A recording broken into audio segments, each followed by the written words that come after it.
Hi friends, Vishnuvardhan ಸಮಾಧಿ ತೆರವುಗೊಳಿಸಿದ್ದು ಬಾಲಣ್ಣ ಅವರ ಕುಟುಂಬಸ್ಥರ. ಬಾಲಣ್ಣ ಅವರ ಕುಟುಂಬದ ಯಾರಿಂದ ಈ ರೀತಿ ಆಗಿದೆ? ಬಾಲಣ್ಣಗೆ ಎಷ್ಟು ಜನ ಮಕ್ಕಳು, ಮೊಮ್ಮಕ್ಕಳು? ಅವರೆಲ್ಲ ಎಲ್ಲಿದ್ದಾರೆ, ಏನ್ ಮಾಡ್ತಿದ್ದಾರೆ? ಬಾಲಣ್ಣ ಮಗನ ಹತ್ಯೆ ಆಗಿದ್ಯಾ? ಎಲ್ಲವನ್ನು ಈ ವಿಡಿಯೋದಲ್ಲಿ ನೋಡೋಣ. ಅದಕ್ಕೂ ಮುನ್ನ ನೀವಿನ್ನೂ ನಮ್ಮ ಚಾನಲ್ಗೆ ಸಬ್ಸ್ಕ್ರೈಬ್ ಆಗಿಲ್ಲ ಅಂದ್ರೆ ಈ ಕೂಡಲೇ ಆಗಿ ಪಕ್ಕದಲ್ಲಿರೋ ಬೆಲ್ ಐಕಾನ್ ಮೇಲೆ ಕ್ಲಿಕ್ ಮಾಡಿ. ಯಾಕಂದ್ರೆ ನಿಮ್ಮ ಬೆಂಬಲ ನಮಗೆ ತುಂಬಾ ಮುಖ್ಯ. ಟಿ.ಎನ್. ಬಾಲಕೃಷ್ಣ ಹಿರಿಯ ನಟ. ತಿರುಮಕೂಡಲು ನರಸೀಪುರ ಬಾಲಕೃಷ್ಣ. ಹಾಸನದ ಅರಸೀಕೆರೆಯಲ್ಲಿ 1911 ನವೆಂಬರ್ 2 ಹುಟ್ಟಿದ ಬಾಲಕೃಷ್ಣ ಅವರದ್ದು ತೀರಾ ಬಡ ಕುಟುಂಬವಾಗಿತ್ತು. ಬಾಲಣ್ಣ ಹುಟ್ಟಿದಾಗ ತಂದೆ ಅನಾರೋಗ್ಯಕ್ಕೀಡಾದ್ರು. ಬಡತನ ಇದ್ದಿದ್ರಿಂದ ತಾಯಿ ಹಲವರ ಬಳಿ ಸಾಲಕ್ಕಾಗಿ ಕೈ ಚಾಚಿದ್ರು. ಕೊನೆಗೆ ರಂಗಮ್ಮ ಅನ್ನೋರ ಬಳಿ 8 ರೂಪಾಯಿ ಸಾಲ ಪಡೆದು ತಮ್ಮ ಮಗು ಅಂದ್ರೆ ಬಾಲಕೃಷ್ಣನನ್ನ ಆಕೆಗೆ ಕೊಟ್ಬಿಟ್ರು. ಅಂದ್ರೆ ಒಂದು ಹಂತದಲ್ಲಿ ಮಾರಾಟ ಮಾಡಿದ್ರು ಅಂತ ಹೇಳಿದ್ರು ತಪ್ಪಾಗಲ್ಲ. 1 ವರ್ಷ ತುಂಬುವ ಮುನ್ನವೇ ಬಾಲಕೃಷ್ಣ ತಂದೆ ತಾಯಿಯಿಂದ ದೂರವಾಗಿ ರಂಗಮ್ಮ ಅನ್ನೋರ ಕೈ ಸೇರಿದ್ರು. ರಂಗಮ್ಮ ಅವರೇ ಬಾಲಣ್ಣನನ್ನ ಸಾಕಿ ಬೆಳೆಸಿದ್ರು. ಓದಿನಲ್ಲಿ ಆಸಕ್ತಿ ಹೊಂದಿರದ ಬಾಲಣ್ಣ ಊರಲ್ಲಿ ಎಲ್ಲಿ ನಾಟಕ ನಡೆದ್ರೂ ಹಾಜರಾಗಿರ್ತಿದ್ರು. ಒಂದಿನ ಫ್ರೆಂಡ್ಸ್ ಎಲ್ಲ ಸೇರ್ಕೊಂಡು ಬಾಲಣ್ಣ ಕಿವಿಗೆ ಮರಳು ಹಾಕಿದ್ರು. ಇದೇ ಕಾರಣಕ್ಕೋ ಏನೋ ಬಾಲಣ್ಣಗೆ 7ನೇ ಕ್ಲಾಸ್ ನಂತರ ಕಿವಿ ಪ್ರಾಬ್ಲಮ್ ಶುರುವಾಯ್ತು. ಸ್ಕೂಲಲ್ಲಿ ಪಾಠ ಮಾಡೋದು ಕೂಡ ಕೇಳಿಸ್ತಿರ್ಲಿಲ್ಲ. 8ನೇ ಕ್ಲಾಸ್ಗೆ ಫೇಲ್ ಆಗಿದ್ರಿಂದ ಸ್ಕೂಲ್ ಬಿಟ್ಟು ಫ್ರೆಂಡ್ಸ್ ಗ್ಯಾಂಗ್ ಮಾಡಿಕೊಂಡು ನಾಟಕ ಕ್ಯಾಂಪ್ಗಳಿಗೆ ಹೋಗ್ತಿದ್ರು. ಅಲ್ಲಿ ಸಣ್ಣ ಪುಟ್ಟ ಕೆಲಸ ಮಾಡಿಕೊಂಡು ನಾಟಕಗಳಲ್ಲಿ ಅಭಿನಯಿಸೋಕು ಶುರು ಮಾಡಿದ್ರು. ಕಿವಿ ಸರಿಯಾಗಿ ಕೇಳಿಸದಿದ್ರು ನಾಟಕಗಳಲ್ಲಿ ಅದ್ಭುತವಾಗಿ ನಟಿಸ್ತಿದ್ರು. ನಂತರ ಮಡ್ರಾಸ್ಗೆ ಹೋಗಿ ಸಿನಿಮಾ ಕ್ಷೇತ್ರಕ್ಕೂ ಎಂಟ್ರಿ ಕೊಟ್ರು. 560ಕ್ಕೂ ಹೆಚ್ಚು ಸಿನಿಮಾಗಳಲ್ಲಿ ನಟಿಸಿ ಕನ್ನಡದ ಸಿನಿ ಪ್ರೇಮಿಗಳ ಮನಸ್ಸಲ್ಲಿ ಶಾಶ್ವತವಾಗಿ ನೆಲೆಸಿದ್ರು. 39ನೇ ವಯಸ್ಸಿಗೆ ಮದುವೆ. ಸತ್ಯವತಿ ಮೊದಲ ಪತ್ನಿ. ಖ್ಯಾತ ನಿರ್ದೇಶಕ, ನಿರ್ಮಾಪಕ ಜಿ.ವಿ. ಅಯ್ಯರ್ ಬಾಲಣ್ಣನಿಗೆ ಆತ್ಮೀಯ ಸ್ನೇಹಿತರಾಗಿದ್ರು. ಬಾಲಣ್ಣಂಗೆ 39 ವರ್ಷವಾದ್ರೂ ಮದುವೆ ಆಗದಿರೋದನ್ನ ಗಮನಿಸಿದ ಜಿ.ವಿ. ಅಯ್ಯರ್ ಹುಡುಗಿ ಹುಡುಕಿದ್ರು. ಹೊಳೆ ನರಸೀಪುರದ ಸತ್ಯವತಿ ಅನ್ನೋರ ಜೊತೆ 1950ರಲ್ಲಿ ಮದುವೆ ಮಾಡಿಸಿದ್ರು. ಮದುವೆ ಆದ್ಮೇಲೆ ಇಬ್ಬರು ಚೆನ್ನಾಗಿ ಜೀವನ ನಡೆಸ್ತಿದ್ರು. ಆದ್ರೆ ಮೊದಲ ಮಗು ಆದ್ಮೇಲೆ ಸತ್ಯವತಿ ಬಾಣಂತಿ ಸನ್ನಿಯಿಂದ ತೀರ್ಕೊಂಡ್ರು. ಇದರಿಂದ ಬಾಲಣ್ಣ ತುಂಬಾ ನೊಂದು ಹೋದ್ರು. ವಿಷಯ ತಿಳಿದ ಸ್ನೇಹಿತ ಜಿ.ವಿ. ಅಯ್ಯರ್ ಕೂಡ ಬೇಜಾರಾದ್ರು. ಮದುವೆ ಆಗಿ 2 ವರ್ಷದೊಳಗೆ ಹೀಗಾಯ್ತಲ್ಲ ಅಂತ. ನಂತರ ಬಾಲಣ್ಣಂಗೆ ಮತ್ತೊಂದು ಮದುವೆ ಮಾಡೋಣ ಅಂತ ಹುಡುಗಿ ಹುಡ್ಕೋಕೆ ಶುರು ಮಾಡಿದ್ರು. ಆಗ ಸಿಕ್ಕಿದವರೇ ಸರೋಜಮ್ಮ. ಸರೋಜಮ್ಮ 2ನೇ ಪತ್ನಿ. ಜಿ.ವಿ. ಅಯ್ಯರ್ ಬಾಲಣ್ಣಗೆ ಸರೋಜಮ್ಮ ಅವರ ಜೊತೆ ಮದುವೆ ಮಾಡಿಸಿದ್ರು. ಆದ್ರೆ ಸರೋಜಮ್ಮಗೆ ಆಗಿನ್ನೂ 11 ವರ್ಷ ಆಗಿತ್ತು. ಅಂದ್ರೆ ಬಾಲಣ್ಣಂಗೂ ಸರೋಜಮ್ಮಂಗೂ 22 ವರ್ಷ ಡಿಫ್ರೆನ್ಸ್ ಇತ್ತು. ಹೀಗಾಗಿ ಮದುವೆ ಆದ್ರೂ ಸರೋಜಮ್ಮನನ್ನ ಸ್ವಲ್ಪ ದಿನ ಬಾಲಣ್ಣನ ಮನೆಗೆ ಕಳ್ಸಿರ್ಲಿಲ್ಲ. ಸರೋಜಮ್ಮ ದೊಡ್ಡವರಾದ್ಮೇಲೆ ಇಬ್ಬರು ಒಟ್ಟಿಗೆ ಸೇರಿ ಬದುಕೋಕೆ ಶುರು ಮಾಡಿದ್ರು. ನಾಟಕಗಳ ಬೋರ್ಡ್ ಪೇಂಟಿಂಗ್ ತುಂಬಾ ಚೆನ್ನಾಗಿ ಮಾಡ್ತಿದ್ದ ಬಾಲಣ್ಣಂಗೆ ಪತ್ನಿ ಕೂಡ ಸಾಥ್ ನೀಡಿದ್ರು. ಇದರ ಜೊತೆಗೆ ನಾಟಕ ಕಂಪನಿಯಲ್ಲೂ ಕೆಲಸ ಮಾಡ್ತಿದ್ರು.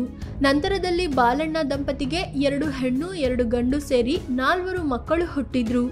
ಇಬ್ಬರು ಸೇರಿ ಮಕ್ಕಳನ್ನ ದೊಡ್ಡವರನ್ನಾಗಿ ಮಾಡಿ ಮದುವೆ ಮಾಡಿದ್ರು. ಆದ್ರೆ 1994ರಲ್ಲಿ ಸರೋಜಮ್ಮ ಕೂಡ ತೀರ್ಕೊಂಡ್ರು. ಬಾಲಣ್ಣ ಕೊನೆಯ ದಿನಗಳು ಹೇಗಿತ್ತು?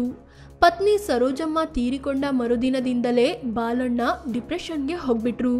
ಇದರ ಮಧ್ಯೆ ಪ್ಯಾಂಕ್ರಿಯಾಸ್ ಕ್ಯಾನ್ಸರ್ ಬೇರೆ ಒಕ್ಕರಿಸಿಕೊಳ್ತು. 4th ಸ್ಟೇಜ್ಗೆ ಹೋಗಿದ್ರಿಂದ ಇನ್ನು 6 ತಿಂಗಳು ಬದುಕೋದು ಅಂದಿದ್ರು ಡಾಕ್ಟರ್ಸ್. ಅದರಂತೆ 6 ತಿಂಗಳ ನಂತರ ಅಂದ್ರೆ 1995 ಜುಲೈ 19ರಂದು ತಮ್ಮ 83ನೇ ವಯಸ್ಸಿಗೆ ಬಾಲಣ್ಣ ಕೊನೆ ಉಸಿರೆಳೆದ್ರು. ಇದ್ದಷ್ಟು ದಿನ ನಾಟಕ, ಸಿನಿಮಾಗಳಿಗಾಗಿ ದುಡಿದ ಬಾಲಣ್ಣ ಸುಮಾರು 561 ಸಿನಿಮಾಗಳಲ್ಲಿ ನಟಿಸಿದ್ದಾರೆ. ಹಲವು ಪ್ರಶಸ್ತಿಗಳನ್ನು ಪಡೆದಿದ್ದಾರೆ. ಬೃಂದಾ ಮೊದಲ ಪತ್ನಿ ಮಗಳು. ಬಾಲಣ್ಣ ಸತ್ಯವತಿ ದಂಪತಿಯ ಮಗಳು ಬೃಂದಾ. ಮಲತಾಯಿ ಸರೋಜಮ್ಮನವರೇ ಈಕೆಯನ್ನ ಸಾಕಿ ಬೆಳೆಸಿ ಮದುವೆ ಮಾಡಿದ್ರು.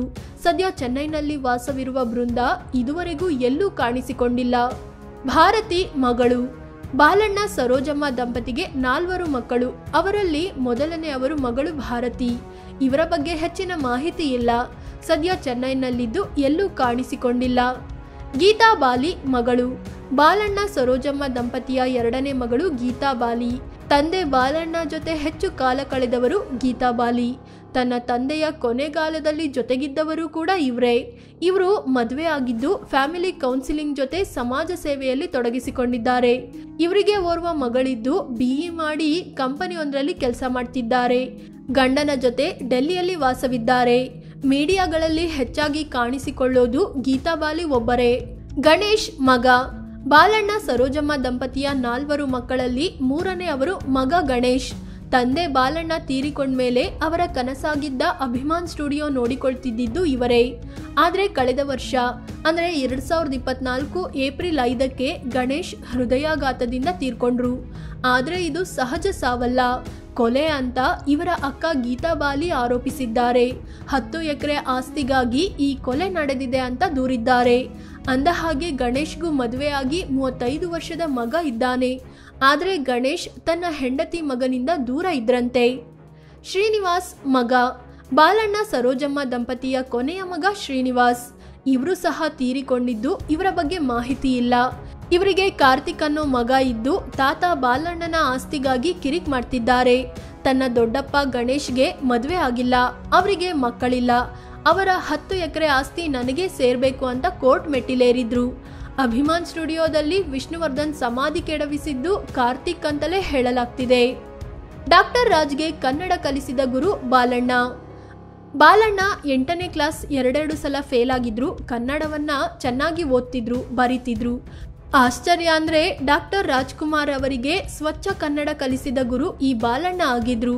ಹೌದು, ರಾಜ್ಕುಮಾರ್ಗೆ 12 ವರ್ಷ ಇರುವಾಗ ತಮ್ಮ ತಂದೆಯ ಜೊತೆ ನಾಟಕ ಕ್ಯಾಂಪ್ಗಳಿಗೆ ಬರ್ತಿದ್ರು. ಆಗ ರಾಜ್ಕುಮಾರ್ಗೆ ಕನ್ನಡ ಬರ್ತಿರ್ಲಿಲ್ಲ. ಬಾಲಣ್ಣನ ಕನ್ನಡದ ಬಗ್ಗೆ ತಿಳಿದಿದ್ದ ರಾಜ್ ತಂದೆ ಅವರ ಬಳಿ ನನ್ನ ಮಗನಿಗೂ ಕನ್ನಡ ಕಲಿಸಿಕೊಡು ಅಂತ ಹೇಳಿದ್ರಂತೆ. ಆಗ ಬಾಲಣ್ಣ ಅವರೇ ರಾಜ್ಕುಮಾರ್ಗೆ ಕನ್ನಡ ಹೇಳ್ಕೊಟ್ಟಿದ್ದಾರೆ. ಹೀಗಾಗಿ ರಾಜ್ಕುಮಾರ್ ಬಾಲಣ್ಣ ಅವರನ್ನ ಗುರು ಅಂತ ಕರೀತಿದ್ರು.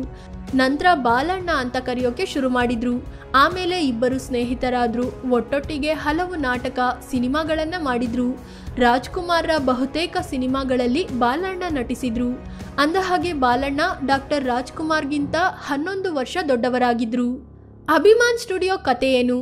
ಅಭಿಮಾನ್ ಸ್ಟುಡಿಯೋ ಇರೋ ಜಾಗ ಬಾಲಣ್ಣ ಅವರ ಸ್ವಂತ ಜಾಗವಲ್ಲ.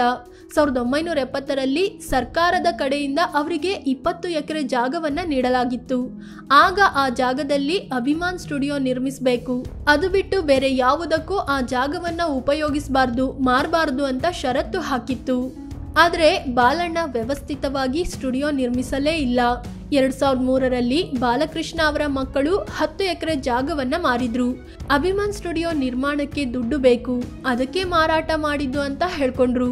ಅದಕ್ಕೆ ಬೆಂಗಳೂರು ನಗರ DC ಪರ್ಮಿಷನ್ ಕೂಡ ಕೊಟ್ರು. 2009ರಲ್ಲಿ ಈ ಜಾಗದಲ್ಲಿ ವಿಷ್ಣುವರ್ಧನ್ ಸಮಾಧಿ ನಿರ್ಮಾಣವಾಯಿತು. ನಂತರದಲ್ಲಿ ಉಳಿದ 10 ಎಕರೆ ಜಾಗವನ್ನು ಸರ್ಕಾರ ವಾಪಸ್ ಪಡಿಬೇಕು ಅಂತ ತಹಶೀಲ್ದಾರ್ ಪತ್ರ ಬರೆದಿದ್ರು. ಇದೀಗ ವಿಷ್ಣು ಸಮಾಧಿಯನ್ನ ನೆಲಸಮ ಮಾಡಲಾಗಿದೆ. ಅದರ ಬೆನ್ನಲ್ಲೇ ಈ ಭೂಮಿಯನ್ನ ವಶಕ್ಕೆ ಪಡೆಯಲು ಸರ್ಕಾರ ಮುಂದಾಗಿದೆ. ವೀಕ್ಷಕ ಬಂಧುಗಳೇ, ಇದು ಹಿರಿಯ ನಟ ಬಾಲಣ್ಣ ಮತ್ತವರ ಕುಟುಂಬದ ಬಗ್ಗೆ ಮಾಹಿತಿ ಕೊಡೋ ಪ್ರಯತ್ನ. ಅಭಿಮಾನ್ ಸ್ಟುಡಿಯೋ ಜಾಗವನ್ನು ಸರ್ಕಾರ ವಾಪಸ್ ಪಡಿಬೇಕಾ? ವಿಷ್ಣು ಸಮಾಧಿ ಇದ್ದ ಜಾಗದಲ್ಲಿ ಸರ್ಕಾರ ಸ್ಮಾರಕ ನಿರ್ಮಿಸಬೇಕಾ? ಈ ಬಗ್ಗೆ ನಿಮಗೇನನ್ಸುತ್ತೆ ಅಂತ ಕಾಮೆಂಟ್ ಮಾಡಿ ಹೇಳಿ.